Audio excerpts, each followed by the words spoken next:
কিছু সবজি আছে যেগুলো দেখলে অনেকেই ভাবে কিভাবে রান্না করব। আর অনেকে আছে নাক সিটকায়।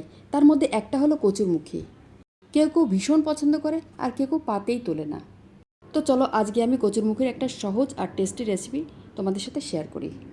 প্রথমে কচুরমুখীগুলোকে আঁচড়ে খোসা তুলে নিলাম। তারপর বড় বড় করে ডুমডুম করে কেটে নিলাম।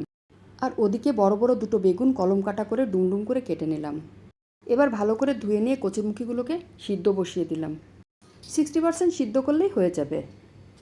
সিদ্ধ হয়ে গেলে জল ঝরিয়ে নুন মাখিয়ে রাখলাম। তেলের মধ্যে কচুরিগুলো দিয়ে লাল লাল করে ভেজে তুললাম। মুখিগুলো ভাজা হয়ে গেলে তার মধ্যে কিছুটা সরিষার তেল দিয়ে বেগুনগুলো ভেজে তুললাম।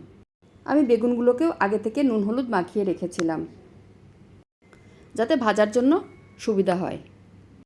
আর একটু তেল দিয়ে পাঁচফোড়ন, শুকনো লঙ্কা তেলে দিয়ে কয়েকটা কাঁচা লঙ্কা দিয়ে দিলাম। নুন হলুদ, কাশ্মীরি লঙ্কার গুঁড়ো আর চিনি দিয়ে নেড়েচেড়ে ভাজা কচুরমুখীগুলো দিয়ে দিলাম। কষিয়ে জল ঢেলে দিলাম। তারপর বেগুনগুলো নামানোর আগে দিয়ে ঝোলটা গামাখা করে নামিয়ে নিলাম। এটা কিন্তু খুব বেশি ঝাল ঝাল হবে না। আর যেহেতু নিরামিষ তাই একটু চিনি দেওয়াতে টেস্টটা ভীষণ ভালো হয়। প্রত্যেকটা কচুরমুখীর টুকরোই কিন্তু গোটা গোটা আছে, কিন্তু ভেতর থেকে নরম হয়ে গেছে। আর মুখে দিলেই দারুণ একটা ব্যাপার। যারা পছন্দ করে তাদের জন্য কিন্তু দারুণ একটা রেসিপি। এত সুন্দর আর সহজ একটা রেসিপি যারা যারা খাওনি এখনও অবশ্যই একবার ট্রাই করবে। ভিডিওটা কেমন লাগলো সেটাও জানাবে। ভালো থেকো, সুস্থ থেকো। আবার দেখা হবে অন্য কোনো ভিডিওতে। টাটা।